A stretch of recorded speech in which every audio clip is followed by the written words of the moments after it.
welcome to episode 157 of We the GamerCast. It's a Patreon-powered bonus episode that you're not going to want to miss, and you're not missing it because you're right here at youtube.com/WeTheNerdy, or listening on iTunes or Google Play or somewhere, Player FM or something. Thank you guys so much for subscribing and hitting the thumbs up and leaving a comment and leaving hearts and everything. Guys, thank you so much. Lincoln is here for the quick intro. We're about to go for dinner, but I wanted to scream at you guys before I put him down to bed and be obnoxious. And now he's pointing at all the new lights that are going around. You guys definitely have to check out the streams at youtube.com/WeTheNerdy. I'm having a great time. I used the green screen. I made myself a toy in the background. It is hilarious. So before we jump into this episode, I wanted to quickly thank everybody who supports us at patreon.com. And we're getting a kiss from Lincoln. That is so cute. I love you, buddy.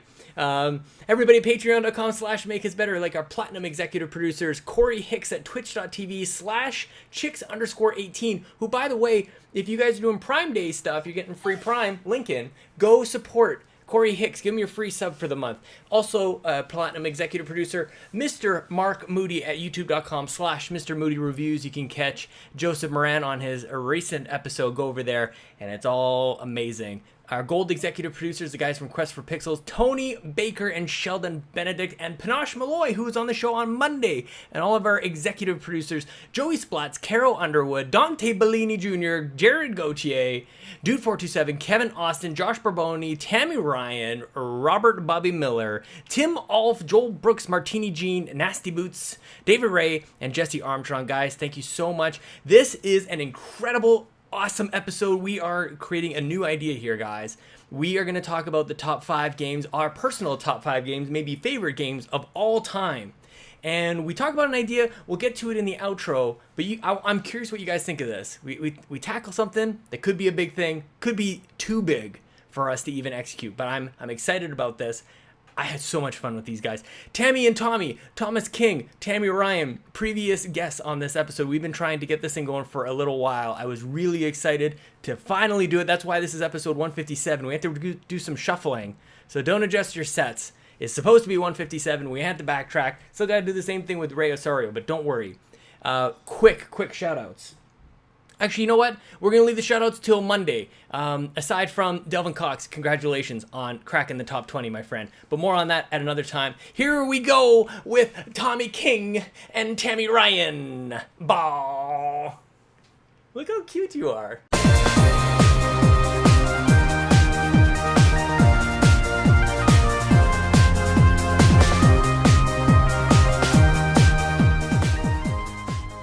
Number 5 for me would be Mrs. Pac-Man. That is like my all-time favorite competitive game. It's like very simple. It shows everything up front, and the gameplay is amazing, and it's endless. So you could just go on torturing your friends by beating their high scores, and there's nothing better than that. Plus, it's the definitive version of any Pac-Man game to me. How many Pac-Mans do you think there are? Like, okay, our friend Jimmy Jams has played a ton of Pac-Man games, so maybe we should ask him. But I think most people would agree. And actually, as soon as you say that, I'm like, dang it, I don't think that. Like, that's like Tetris, man. Even Tetris and all my. Okay, we're gonna get to it. Yeah. I love it, man. Great pick, dude. Number 4. Damn, I said this literally 20 minutes ago, and I forgot what my number 4 is. So I'm gonna put in Age of Empires 2. Oh, I forgot about this. I'm gonna put in Age of Empires 2 because that is one of my favorite games of all time, easily. The history aspect, the gameplay aspect, knocking down buildings with elephants is dope as hell. Yeah, like man. The whole everything about that game is awesome. Like even playing online and just chanting at people with all those stupid preloaded comments. Monk, I need a monk. Like, it's awesome. I love it because I think it speaks to maybe I want to try and guess in my mind like what your next couple of games are going to be, because like your brain works on another level, man. So I'm not surprised to see like such a great real-time strategy game in your top 5, but also like obviously paying homage to like one of the greatest arcade games ever with Miss Pac-Man. This is gonna be tough to argue, man. I know people like to argue lists, but this is so far so good in my books. Come at me, bro. Please leave a comment. Yeah, for real. I want somebody to try and argue against Age of Empires too. Please do. That'd be risky. That'd be risky business. That would be risky. Yeah. Sounds like you got Tammi on your team on that for sure. Yeah, for sure. Mhm. Number 3 is going to actually fittingly be Elder Scrolls 3 Morrowind. That is, to me, the best Elder Scrolls game ever. I don't want to hear anyone say otherwise. It has the deepest story, characters. It has one of the coolest lands with a bunch of floating bugs and mushrooms everywhere. And it starts in the first 10 minutes of the game, a wizard falls out of the sky and dies in front of you. I mean, like, how could you not be amazed with that game from top to bottom? What more could you ask for? Seriously. The battle system, as we know, is complete trash, but you get to build your own spells. So I mean, that's an awesome thing for me. I've never, this is the first one that I've never played. I tried to get into Oblivion, and I was just recently talking about this to somebody and talking about how, I think it was Dave, I played this completely wrong. Like, where I was like, I want to read every single book, I want to go do every single thing. Like, I was just so amazed with all the things that you could do, and I set like a precedent for myself early on in that game that was unsustainable. So I just I ended up walking away from it. I had a list on my phone of like all the books that I was like carrying and like, or that I would pick up, and I figured I'd just go online and read them while I was riding the bus or something like that. I wanted to get back to it, but it just, I don't know, man, it just didn't happen for me. And I played like a big old dum-dum. So I just never got around to this. But Tammi, are you with them that this is the best Elder Scrolls game? Because I love, like, with this and Final Fantasy, and there's a few series out there where there's like, there are hardcore arguments for like one very specific title in the series. Yeah, I mean, me personally, the only entry I've ever had is Skyrim, but I have seen Oblivion and Morrowind. You're a noob. I know, but this is not something you don't already know. But do you ever intend on going back at all? Like, cause it's like I see it and it's like it's right there. Why don't I just go play it? And I hear it's the best. Why don't I just go freaking play this stupid game? But I don't know, man. It's hard for me to like. On Steam right now. I know, and it's so accessible to everywhere, and it's really hard for me, even like with limited time and even more limited every single day, for me to like really just let go. Like, it's still there. There's really no reason for me to believe that sometime in my lifetime I'll get to it. But like, I may have to wait until like Lincoln's in college or something like that. It may be a very, very long time until. Yeah, that's a tasking game. You're talking about just in the dungeons alone. The dungeons in Morrowind are 4 times the size of what they were in Skyrim. How did fans get away with that? Or how did they get away with that with fans? Like, how did people not go crazy and like kind of call them out on that? Collectively, we all went nuts for like years playing Morrowind, but it was more like, it was the closest thing you would get to a D&D game where there's like secrets, all these hidden secrets in every single dungeon, and there's multiple entrances and exits and all this stuff. So people liked it because you could literally go dungeon diving, whereas like Skyrim, I feel like it was point A to point B pretty much in all of the dungeons. Yeah. But it was about everything else outside of it, kind of like right. Where that's kind of like what Breath of the Wild ended up doing, where it's like that, like really no dungeons, and then you just kind of like you enjoyed the world. So maybe there's a swing back that we're gonna be expecting with maybe Elder Scrolls 6 or maybe the next Zelda, where they kind of get both of them, because it's I mean they've spent all this time mastering dungeons, and then you try out open world for the first time and go like, we're gonna do this a little bit differently. So yeah, it'd be maybe that's the next generation of open world RPG. Yeah, they're gonna have to do something big because of Witcher, just because of Witcher. I was about to say that. That's the real reason I think they pushed everything back, because once Witcher came out, they announced they were making a new engine for Elder Scrolls, and we were supposed to get one chronologically last year. Yep. So now we probably won't see it until like 2021. I think Fallout was a surprise hit for them. Like maybe not a surprise, but to the degree that like it was probably supposed to sell well, but man, it totally took over. Oh yeah. Yeah, there's so many hardcore Fallout fans, so many, and especially from and a lot of people fell out because the original Fallouts were a lot different, and once they modernized them a bit, they lost people, but they gained a ton more with all this post-apocalyptic crap that was happening in the game. So, well, it was sort of like in the era, like the PS3 and Xbox 360 era was like first person is the perspective. Like, it's weird now because, like, third person seems to be the main thing. I would be interested to see if there would be, like, because I know you can flip back and forth, but really you play you play Fallout in first person. It looks pretty weird in the third Yeah. person. It does. So, anyways, we could go on and on about that. God, We really can. Good thing I do not have any of the Elder Scrolls games in mind, and I do have a game in mind that maybe we can have a discussion about. Okay. A little teaser there. Number 2 for you, Mr. King. Number 2, and this is the hardest thing for me because number 2 and number 1 could be interchangeable. So Sure. I just kind of want to put that out there. Number 2 is Kingdom Hearts 2, hands down. The best Kingdom Hearts game in the series, has an amazing battle system that was adopted by Final Fantasy 15. One of the best stories, amazing scores, deep characters. Like I could go on, but I shouldn't have to. It's Kingdom Hearts 2. It's amazing.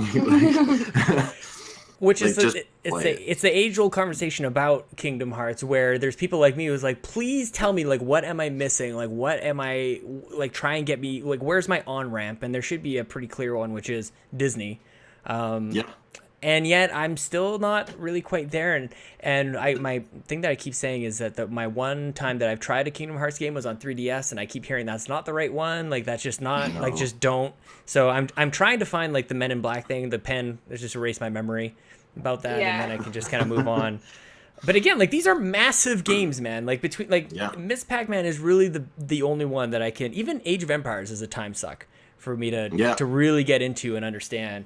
And back in the day, man, like, I'll get into this a little bit, but, like, I used to print out, like, strategy guides. Like, this is how old I am, Tammy. Ooh. Like, we used to go to, like electronic, like, bulletin board systems, like BBS things, and you dial up into them with your 14.4 modem, and then, like, it wasn't the internet, really. It was just, like, this DOS screen that was connected to somebody's basement somewhere else, and, yeah, you could find, like, these strategy guides that I would print out. And so I was, like, I was into it. I wasn't good at any of this stuff. But that's how I used to get into it, and it's just I hope Lincoln gets into something like that. And he just fell asleep. Oh my God, guys, we're good. Wow. We are now officially okay to podcast. This whole time has been pretty like, whew, not dad of the year at the moment. Podcast puts baby to sleep. Oh, you're not kidding. Oh my God, he is like mouth open, like sleeping sideways. Everybody should be checking out the video on this because he is just like I want to keep like me after a few beers. Oh no. Ow. Oh, Good times. All right, yeah, dad of the year. Good. Thanks, guys. Kingdom Hearts 2. So over Kingdom Hearts 1, like why better than Kingdom Hearts 1? Because I'm sure there's another. This is the same as like a Morrowind kind of thing.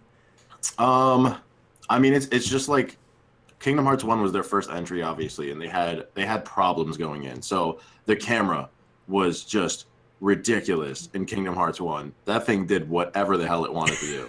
It's just like, it's like, oh, you're going into a corner, let me just go into the wall so you can't see anything. Mm-hmm. Or you want to go left, I'm going to go right, no problem. Oh, you're fighting Sephiroth, you don't need me. Like, oh my gosh. Thank you so much. Like, the camera was like, you can get through Kingdom Hearts 1 because everything else about it is great, but the camera is so bad. Is that fixed in like the remasters or the 1.8s or the whatever? Like, what's they made it more manageable. It's not fixed, but it's definitely a lot easier to use. And but the biggest, I think even the biggest thing beyond the camera was the battle system in 1 was good, but it wasn't polished, it wasn't perfect. But you get to 2, and 2 is the exact engine they used for Final Fantasy 15. They just added in that whole transportation stuff where you can just flop around all over the place. So like that battle system to me is the best. Yeah. Oh my gosh, man. It's such good. a You gotta giant play it, gap. Sean. I know, man. As you're describing it, I'm just like, I'm kicking myself. Just like, this is. I should make a pie chart. There's got to be some sort of pie chart for me that like demonstrates the portions of stress that I have in my life, and like backlog or games, like gaps in my gaming, like disproportionate. Like, it doesn't make any sense. It's just like, oh, it keeps me up at night. Like, legit, I've gone to bed the last, like, 3 nights. I'm not even just making this up just to make you guys giggle. Like, I've been, like, on my to-do list is to make my list of, like, I've got a to-do list to make a to-do list for games like I need to get to play. That's so great. Because somehow that's going to make me feel better, and I don't know. Hashtag deadline. Oh, God. I'm, like, I don't think I'm losing my hair, but, like, I feel like it is just falling out, man. I feel like that's every gamer though, because we all get like, we're like, oh man, I want to play all these games, except for my one good friend who somehow has 2 kids, and a full-time job and still plays every goddamn thing that comes out all the time. Some people just don't sleep, man. That's the thing. Yeah. That's what I don't think he does. Yeah. He just had a newborn last month, so I know he's staying up at night with the kid in his arms just playing games. He's like, I'll watch the baby, no problem. I'm totally watching the baby right now. Honestly, like that's the only. I mean, maybe a little harsh, but that's kind of what's got me a little excited about a newborn again. I'm freaked out about like no sleep, like, and I'm obviously very excited to meet this person. It's sounding awful, but I'm excited. I remember like staying up with Lincoln and just like he would just like sleep there and had a bottle or whatever, and yeah, a little 3DS action or whatever. It's good times, man. And he was so good. He sleeps other than today. He usually sleeps really, really well. So with that said, and eventually I'll get to Kingdom Hearts. Maybe I'll just jump to. Is there a story thing? Do I need to know what happened in one? Can I watch like a Kingdom Hearts in 5 minutes video? You can for the whole series or just number one? Just one. And can I skip to two? Because like let's be realistic. I probably won't get to any of it. You can. I would recommend playing one because it's like one of those games that connects the main story that they have the cutscenes for and with all this side crap that just kind of fleshes everything out. Man. So I mean, I'd recommend playing it, but also watching it is good too. I do love Disney. I gotta get to it. Disney and Final Fantasy. You can't lose. Like you just can't lose. That's the thing is actually I'm more of a Disney fan than Final Fantasy fan. But anyways, I go on and on about Kingdom Hearts, a game that I've never played. Me too. What is your number one that you could have interchanged with your number two? My number one is The Witcher 3. Oh snap! Yeah, I should have seen that one coming. Hands down, it's like Morrowind, more polished and on steroids. And again, the battle system's not perfect, but it's good once you kind of get it down, and they mix it with the bestiary. Every character in the little towns has an entirely massive, fleshed out backstory that you can figure out whether you're going around hunting monsters or just talking to them. And that's the one thing. Like I got lost in The Witcher just doing random crap over the main story for probably like 50 hours. It's so important as well, I think, to do those side quests way more than just doing the main story. It's so much more important, I reckon. It's like it's like the example I would use for every other open world game. This is what they should strive to be. That good? Yeah, have you not played it, Sean? I've played like 7 hours and it just didn't click with me. So I've got it, like it's right here. It's right on my Xbox. It's waiting to go. I just haven't got to it yet, but I bought it. Like, this is the thing. This is the power of you guys and people like you who said that this game was amazing. I bought it again. I had it on PlayStation, and I bought it again to play on Xbox. I was like, maybe I was just on the wrong system. I'm not going to lie to you. I probably played the first 6 hours, my first playthrough, and I stopped. I was just like, I can't do it. I can't do it. But you got to commit. As soon as you get past the 6 hour mark, then it starts to get real good. And then that was it. That was all the DLCs bought. And I was like, I was invested. Oh, the DLC. I didn't get that like you two, because I remember having that conversation where you're like, I just can't play The Witcher 3. And I was like, just play the damn thing. Just play it. Yeah.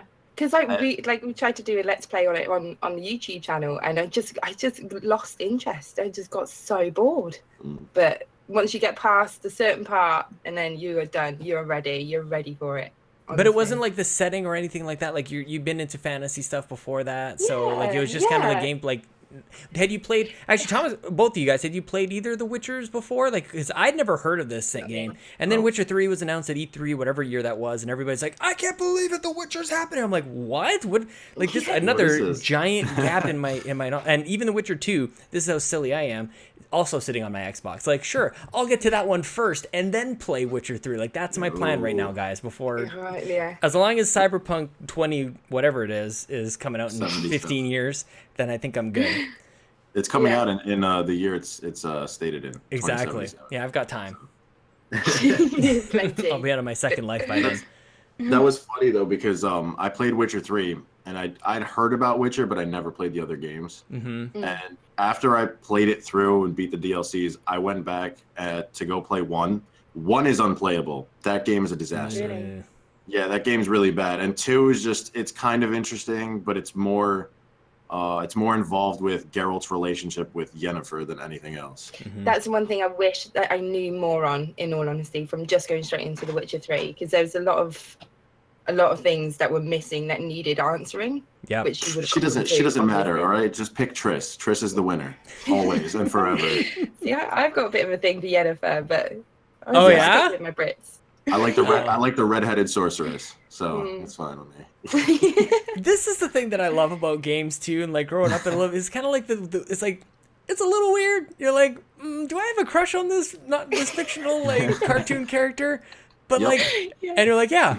So, like, I guess we're just gonna have a full-on conversation about like what makes this a better choice than the other one. Like, let's just move past all that stuff and just go, yeah. I'm Team Trish. That's awesome, man. Oh, I gotta get to this, guys. You know what? All podcasts are canceled for the next 6 months. Forever. Sean's got some catching up to do. I got games to play, man. This is nonsense. The funny thing is, it has like. This is actually probably more focused in gaming than I've ever been, is when I've started doing all the podcasting and everything, because it just kind of like hones in and you're just like, you are engrossed in the world. But at the same time, I mean, the funny thing is I probably wouldn't be able to get away with gaming right now. Like if I were like, you know what, it's 2:00 on a Sunday, I have got to play this game. Like that doesn't pan out. But somehow I've been able to kind of finagle, I need to podcast at this time. So I'm gonna ride that out as long as I possibly can. Yeah, definitely. Oh man, Witcher 3 number 1. So just as a recap, in case Thomas you forgot, your top 5. Number 1, I did forget. Witcher 3. Number 2, Kingdom Hearts 2. Number 3, Morrowind. Number 4, Age of Empires 2, and number 5, Ms. Pac-Man. Although I think you said Mrs. Pac-Man, but I'm not sure, is that a different game? It's Miss Pac-Man. Yeah. Okay, got it. Got it. Perfect. Okay. That's a great list. Guys, that is a great list, man. Like, especially like off the top of your head. And maybe there's something to that, guys, where you can't spend too much time to ruin your own list. It's like a multiple choice exam where you just gotta go with the first one. It's always C. 90% of the time it's C, and just go with that and move on. I was always the first one done in multiple choice, man. I was like 20 seconds per question, just moving on. How good were your grades, Sean? I did good. I did well. Yeah? I did good. I did. Yeah, man, especially multiple choice. I did fairly well. Yeah, I should have tried harder. That's what the thing that they always talked about was Sean just doesn't apply himself. So I need to figure out another way to say that, because I remember how pissed off I always got when I heard it. So I need to say it in a different way. So when Lincoln, sure enough, doesn't apply himself, we got to figure out a way to boost him up a little bit. But with that said, that's a whole other thing maybe we'll get to. Tammi, I am very curious. I think there's going to be maybe some crossover. Maybe that's why you guys are such great friends. Yeah. What is your number 5?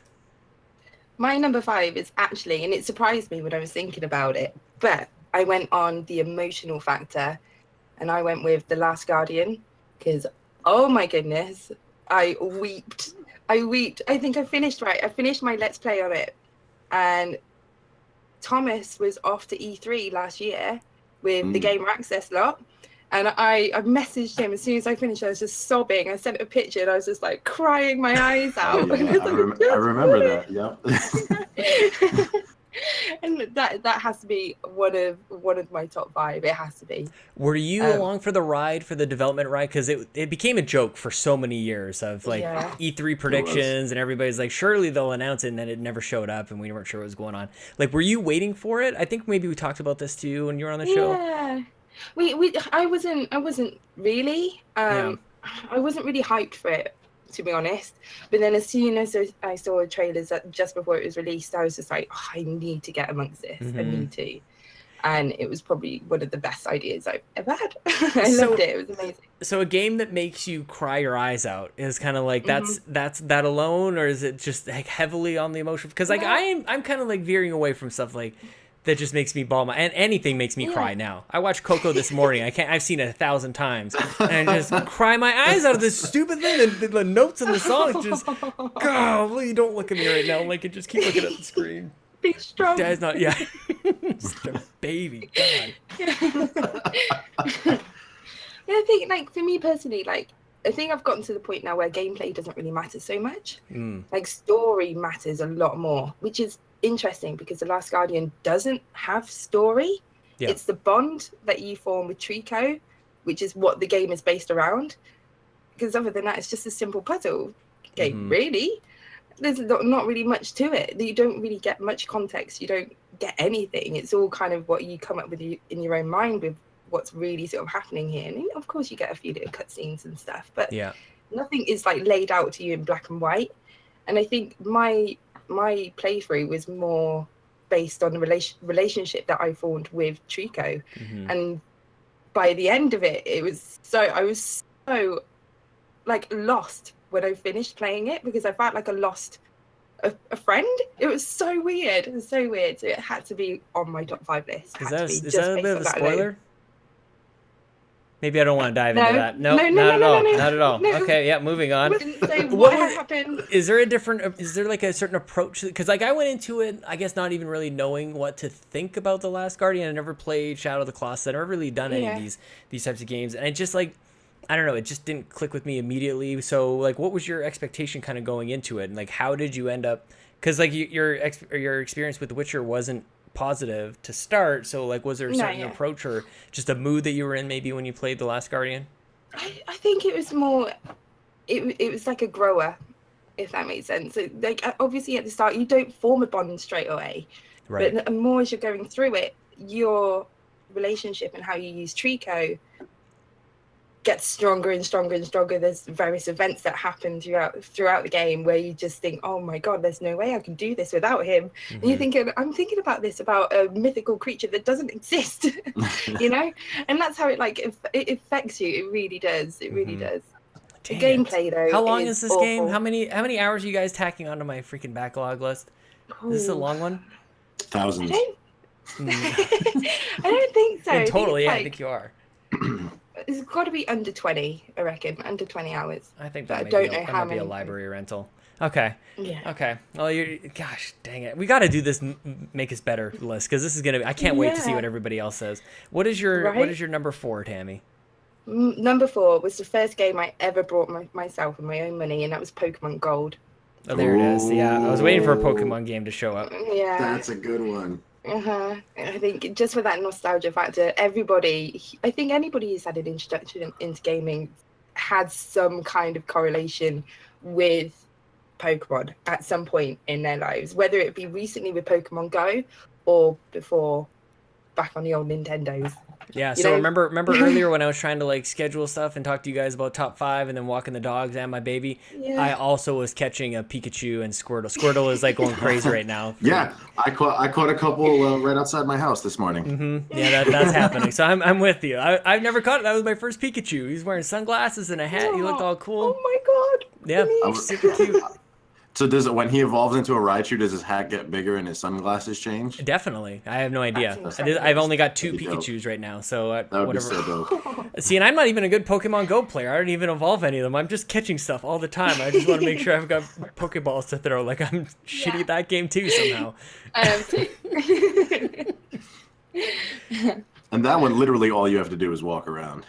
Oh, and that's the worst part. So, and me doing too many things at once, I get back home and I'm like, I'm so proud of, like, I went for a run and a walk. I went for a run with just Lincoln. Then I went back home, take the dogs, and went for a walk with them because they're old and they can't run anymore. And I get back home, I'm like, oh my God, where are my eggs at? Like, how many are ready to, they must be all ready to hatch. I didn't incubate any of them. They went to 2 walks this morning and I didn't have anything set, man. I just got to get my life straight. Rookie era. Yeah, I'm slipping, bro. You're slipping. You're telling me. So Pokemon Gold over all the rest, I'm assuming. Yeah. It'd be amazing if like your 3, 2, and 1 are Pokemon like red, blue, and I don't even know what. Yeah. Diamond. I mean, I played them, but Gold is the first one I brought with my own money. Yeah. And so that would always be. Yeah, a special one for me, always. No matter what is on that list, it will always be somewhere within the top 5 for me. Always. Oh man, that makes my heart just like pump. Just to hear, like, everybody has that special game, and like mine isn't on my list, but like just thinking about like going to the store and for whatever reason you've built this thing up in your head like more than maybe it's worth. Like for me, it's Donkey Kong Land on Game Boy. Yeah. And it was that yellow cartridge, and I had a green Game Boy, and I had saved up my money, and just like I got this giant case and everything, and I wanted it so badly to be Donkey Kong Country for Super Nintendo because neighbor Matt had the Super Nintendo. We were playing all over there, and like it was great. but you can see anything, man. You'd have to fiddle with the contrast slider on the side just to kind of like, because there's almost too good graphics on the Game Boy. But yeah. Oh gosh, if there was such a thing, if there was too ever good such a graphics. And that's in my mind too. I'd actually like to see a screenshot of that or fire that up. I think I still got the whole thing. Should probably still work. I think my brother found my Game Boy Advance, and he popped in my gold version. It was like 2 weeks ago, and I looked at it. I was like, "How did we ever play this crap? It looks horrible. Like it just looks so bad. Just like a bunch of disjointed sprites on a screen." It's good times, man. It looks like. It's just you're lucky to have it. You're just like, and you can play it anywhere. It's the whole Game Boy. The reason Game Boy is a success is the same reason Switch is a success. Is like, don't even care. You can take the hit. We're still getting magical ports over there. I almost like want to like set you guys off on a tangent so I can like rummage through my crap over here because I'm pretty sure like it's right there or just maybe just in the other room. But talking about good old Game Boy games with a special place in your heart. I love that. Time. Oh Yeah, no kidding. It's almost like we have Nintendo nostalgia over here. Oh. What is your number 3 game, Tammy? My number 3 is The Wolf Among Us from Telltale. I love it. Wow. Such a good game, and it's my favorite Telltale game. Favorite out of all of them. It's just that adult, not politically correct, and the anti side of it, of how I don't know. I just loved it. I thought it was incredible. The story was just amazing. I played it multiple times. So I thought that was a bit of a spanner. Over Pokemon. Okay, so this is where we're gonna. Yeah. This is probably the first one that I think maybe we'll just sick the dogs on you a little bit, Tam. I like this game. Bring it. Top 5 games better than Pokemon Gold. Hang on a second. Like I have so many problems. It's really good. And I want to play it again. I want to play the second one, but man, I don't even know what to say other than I just don't agree, Tammy. But to each their own. I don't. But also, like, it now lives in a world of maybe this is where I need to take into consideration. The Wolf Among Us now lives in the pantheon of Telltale, like, shittiness. Like, there's just, like, they're too broad or whatever it is, just the engine and all the other things everybody's heard 1,000 times. So I think of all of that, and it sullies my experience with The Wolf Among Us, even though I agree with you. I think it's probably the best of the Telltale. Totally out of nowhere. Like Walking Dead was sort of a known quantity. This is like, gosh, I can't wait to see what they do with the next one. Yeah. But that's all I'll attack you with. That's all I haven't even played The Wolf Among Us, Tammy, and I will tell you that you're wrong. Yeah. There you go. Okay. You don't even need to. That's how strongly I feel about Pokemon Gold. Mm-hmm. I know. I knew it was going to be controversial. I knew it was. But I don't know what it is. I think it was the first kind of that style of game that I've ever played. And I don't know, maybe I'm just a very emotional, connected person. Like, the first things mean a lot to me. Mm-hmm. So I guess that's probably why I don't know. We'll see what. I don't know. I want to do another thing. Tammy, we're going to have you back on maybe another time. Or maybe we'll start another, like, we're going to do all these lists somewhere. I want to do, like, the most emotional games ever. Like, I want to just kind of explore that whole thing. I'm with you. I have played far too many. She's already about to cry from the idea. I know what you're doing. Just imagine the trailer that we're gonna have to put together to get people hyped about this thing. It'll just be Tammy just weeping in the corner the whole time. For like 45 solid seconds. Yeah, that'd be me. Oh my gosh. Okay, so what could possibly be better than The Wolf Among Us, though? What's number 2? Okay, so this one caused a lot of problems for me. A lot of problems. And I recently finished it. And it's a brand new game, and it's Detroit Become Human. Oh, nice! I haven't gotten to that one yet. I don't feel as bad as the others I haven't got to yet. Yeah. But yeah, you were talking about this on the trophy room, I think, too, right? Yeah, I was. It's easily at number 2. But I say easily. It's easily in my top 5. Mm-hmm. I was just trying to shimmy where it would go, but how that game left me feeling. See, again, it's that emotional connection that I find is, for me personally, is so important. But Tammy, I'm starting to sense you're very emotional. I'm a very emotional person. But yeah, I don't. I think it made me walk away questioning my life choices and my actions and how I treat people. Oh wow. Going forward. Yeah. Because it was just incredible. Heavy Rain was originally going to be on that list, and me and Thomas were talking. And I was thinking, actually, I think Detroit has overtaken Heavy Rain for me personally. I'm glad it has. I still, and similar with the Wolf Among Us. I look at Heavy Rain with a bit of a kind of a giggle every time I think about Heavy Rain. Of course, the end of every episode is dedicated. Now I'm gonna have to dedicate every episode to you. I didn't think I realized how close attached you are to Heavy Rain. But there's just a couple moments in there. Maybe I don't know if there's a couple moments in Detroit like that. Like, are there kind of like those? What are you guys doing? Why am I clicking Jason over and over in this mall? This is ridiculous. Maybe not in Detroit, but it looks very serious. It looks. I've not skipped it on purpose, to be honest with you. I really actually just like legit just missed it.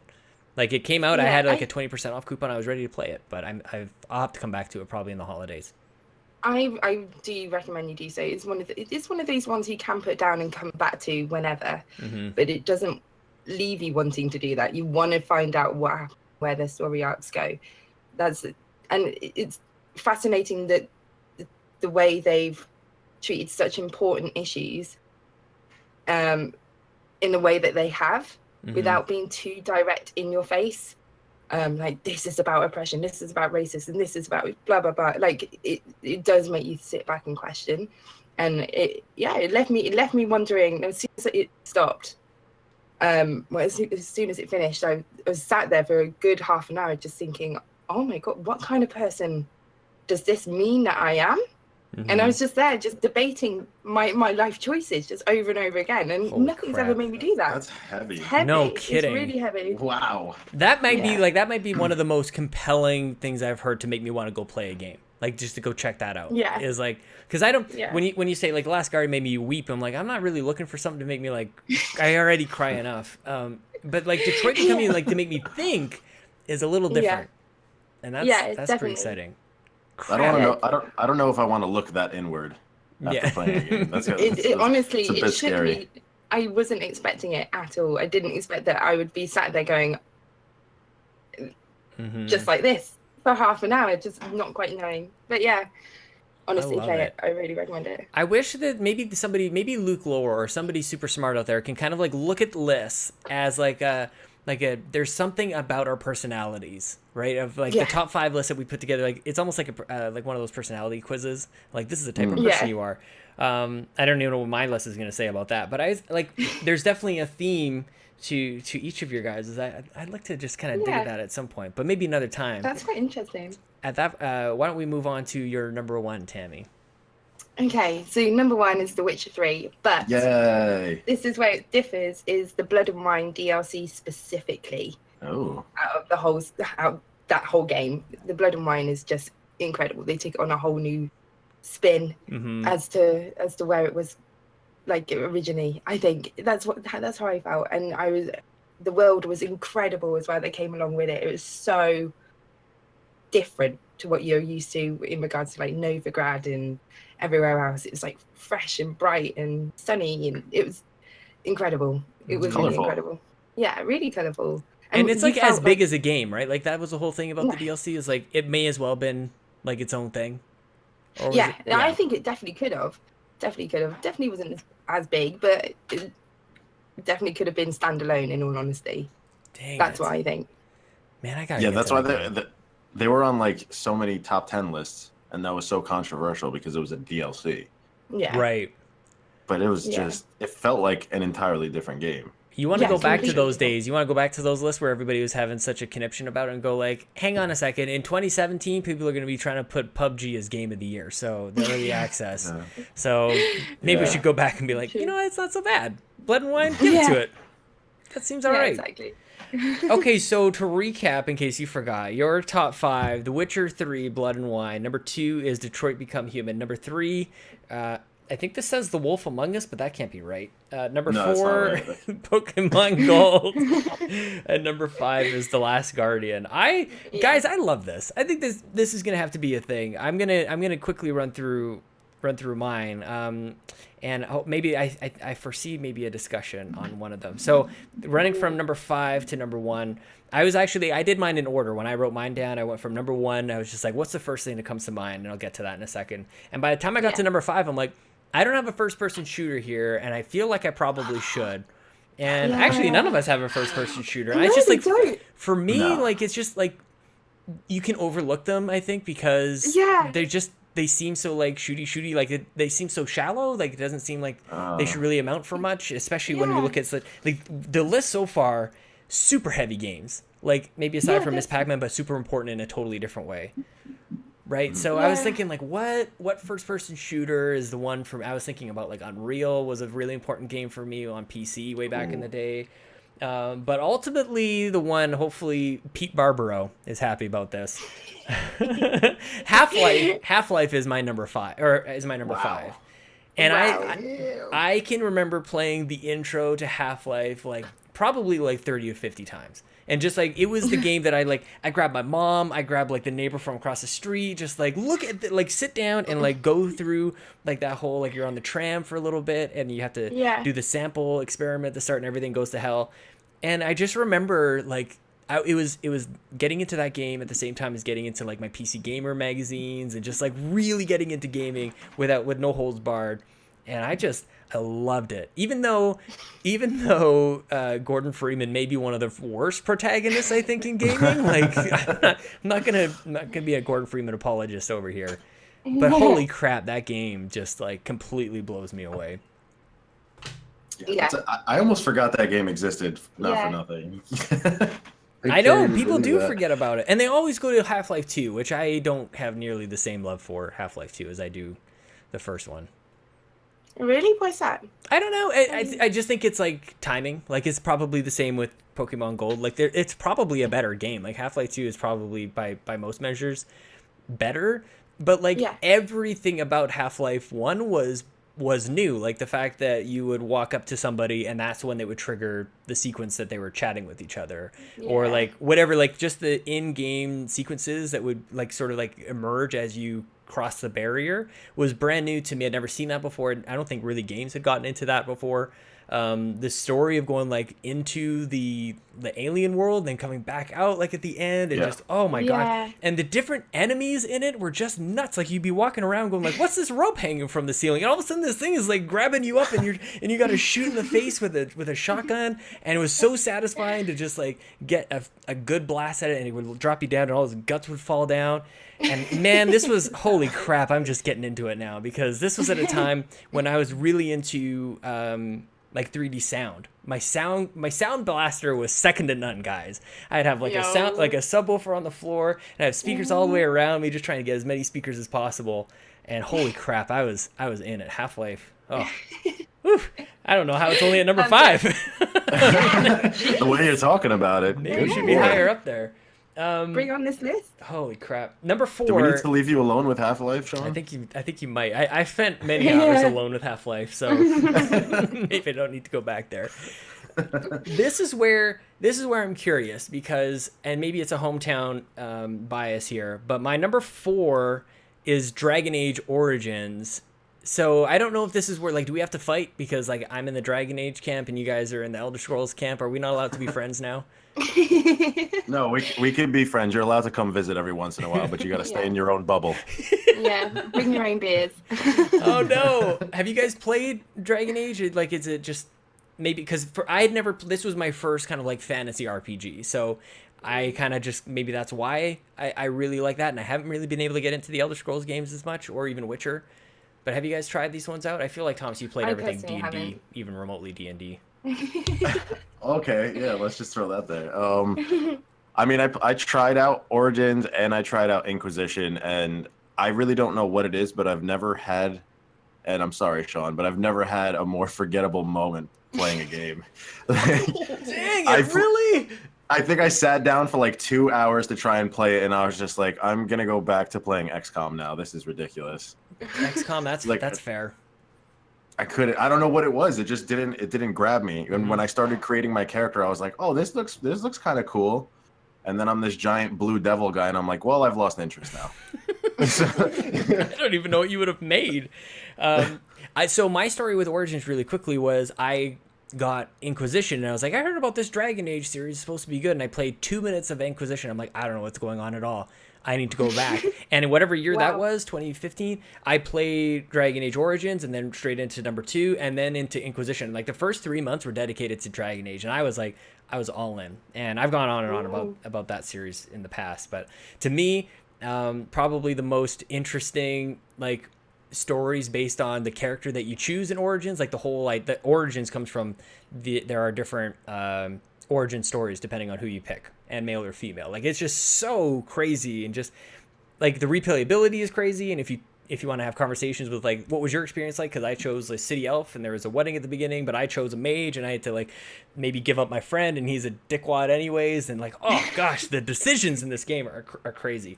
My number 3 game, another BioWare game, Mass Effect 2 is one of my favorite RPGs. I think it's probably one of the most accessible, impactful, and just like between these two, I think Dragon Age Origins and Mass Effect 2, I don't think anybody does like stakes better than this. Like you're up against the shit with this stuff. Like you're on a suicide run in Mass Effect 2.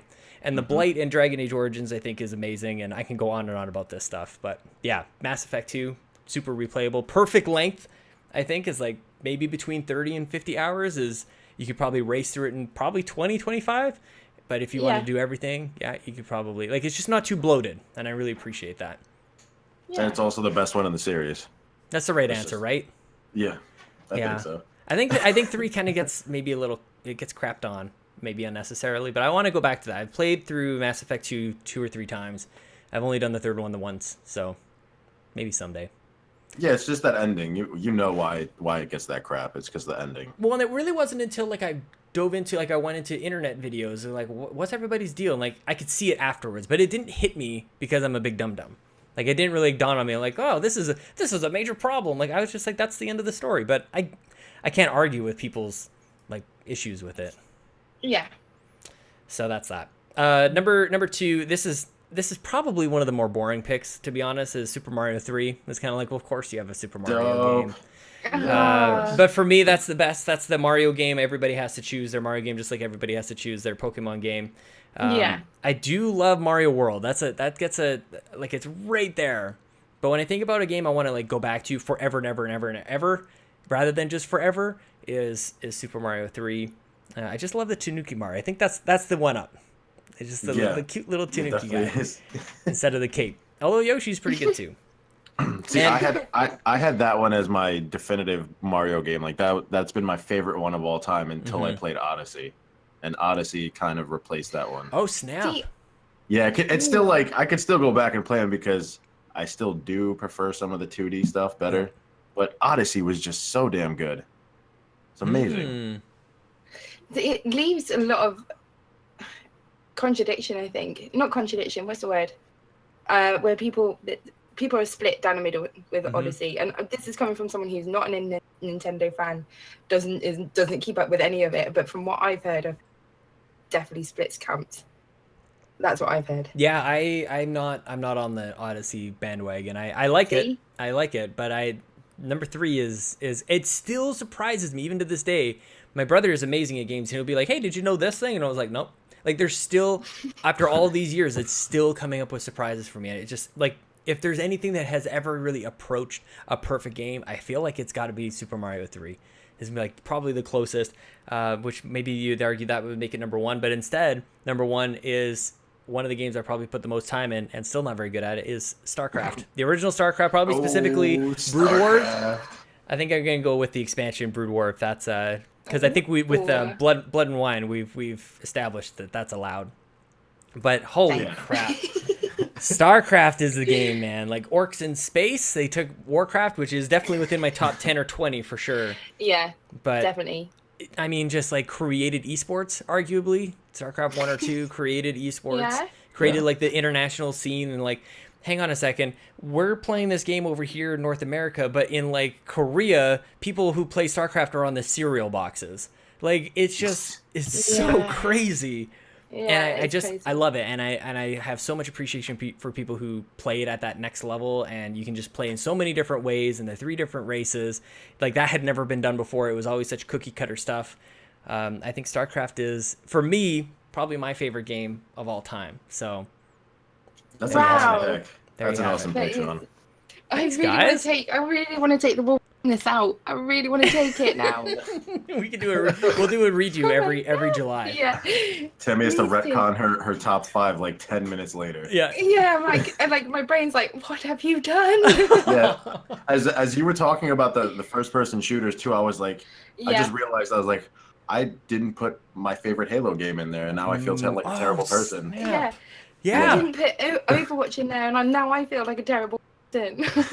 Guys, we're gonna have to take this to like somewhere else, to the next level, in some way, Yes. shape, or form. We're gonna have to engage like us and the entire community to do top 10s, top 20s. I think lists are a great time. For my birthday last year, we had list night. Like we had like cardboard and like poster board up on the wall, and we did like the best Pixar movies and the best X-Men movies and all these other things.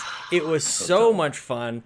It was the whole format of like everybody gets to place their movie wherever they want, but then when you have the top 10, then you bump something down or you swap them all around and stuff. It was such a good time. I love lists. I hope you guys had fun doing this. I think actually we had some banter at the start. I think I'm just gonna leave it just for the list stuff, if that's cool with you. Yeah, that's think cool. That's cool. That works.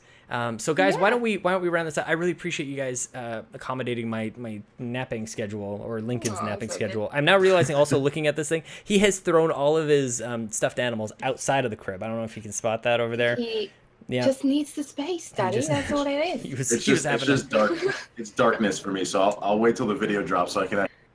Oh man, I'm sorry. So guys, why don't we wrap it there? But Tammi, why don't you let everybody know where they can find you on the internet, if you like, on the Twitters? Yay! On the twits, so you'll find me Tammi at TAMMY _UD.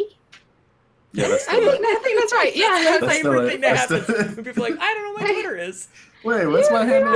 It's like my mom going like, I don't know what my phone number is. I never Nice. dial it. You're gonna make me check mine now just so I remember it. Well, Tammi with a well, I, yeah. not a Y. yeah, There you go. there you go. It's on the screen. We'll have it right under your face. Tammi and it's the Tammi and Tommy episode. Thomas, where can people find? Oh, I like it. I like it. He's like, yeah, you like it. That's your name. Nobody calls me Tommy. It's not true. All the Italian guys at my job call me Tommy. Oh, so. sweet. Okay, I'm doing it. It's officially Tammi and Tommy. Yeah. Awesome, yeah. So where can they find you on the internet? And tell us about the D&D in the Discord. I know we're trying to get this going. Tell us. Yeah, that's okay. So that first off, let me apologize to everyone because I've been so busy lately. But we actually had session 0 2 weeks ago. Oh yes.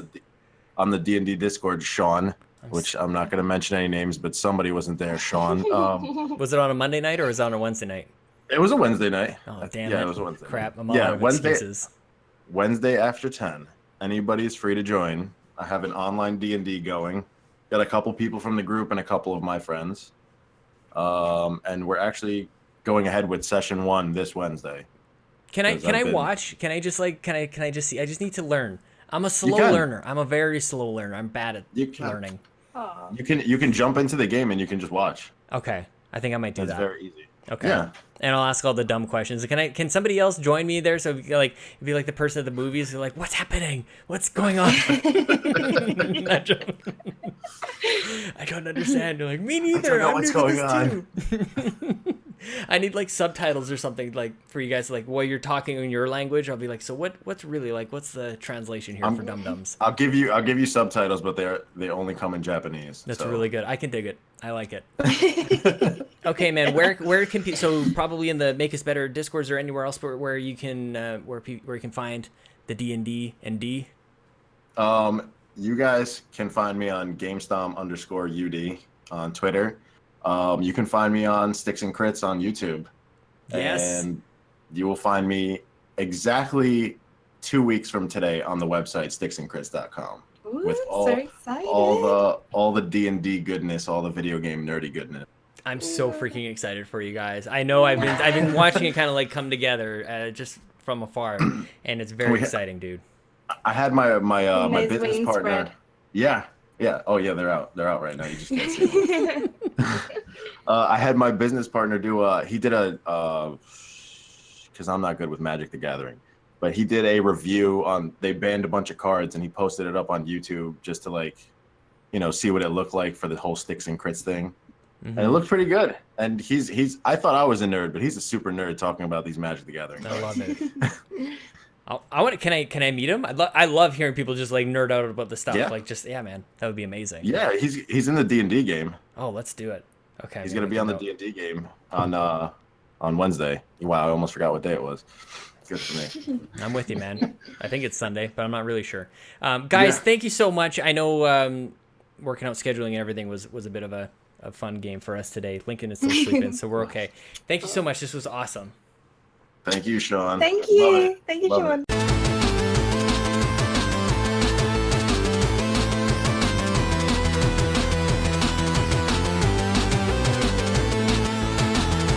Lincoln is in bed now. He had to go bye-bye. He did go nap-nap, and we have to say nap-nap and bye-bye to you. The episode is over. Except for this last awesome part, where we get to hang out just for a couple more minutes, and I get to say thank you to Tammi and Tommy. Of course, at Tammi_UD, Tommy at GameStom_UD.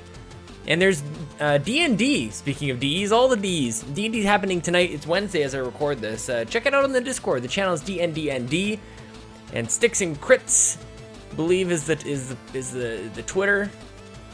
Keep doing all this stuff, man. I honestly, like, this is an episode that normally I record, aside from earlier on in the summer, normally I record, and then I just push them right out.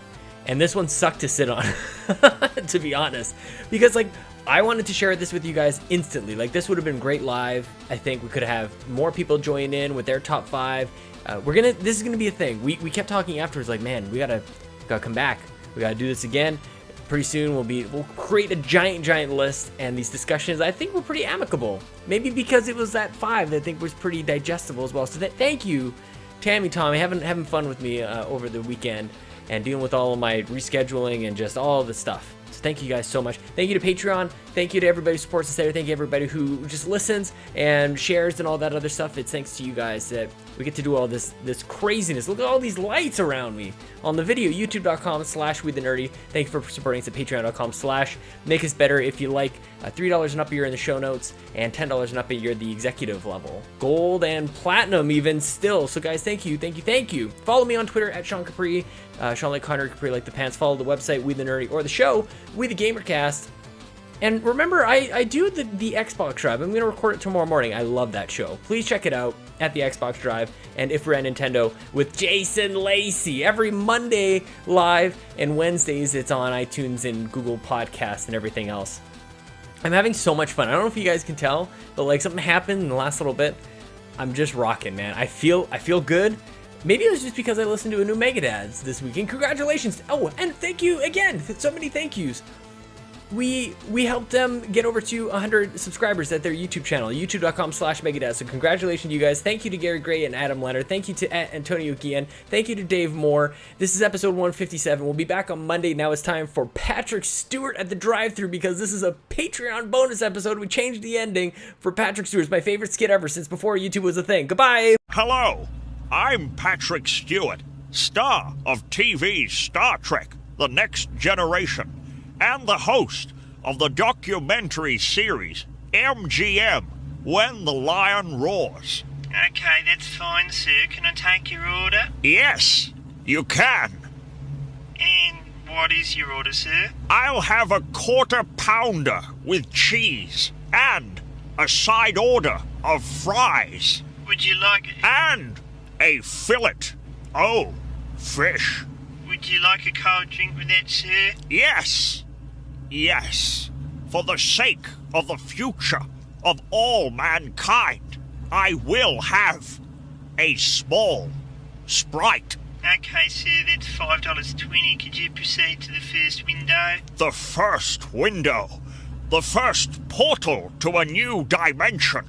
One greater, one more wondrous than our own. No, just the first window of the drive-thru, please, sir. Yes, then so it is that I proceed to this window of which you speak. Thank you, sir.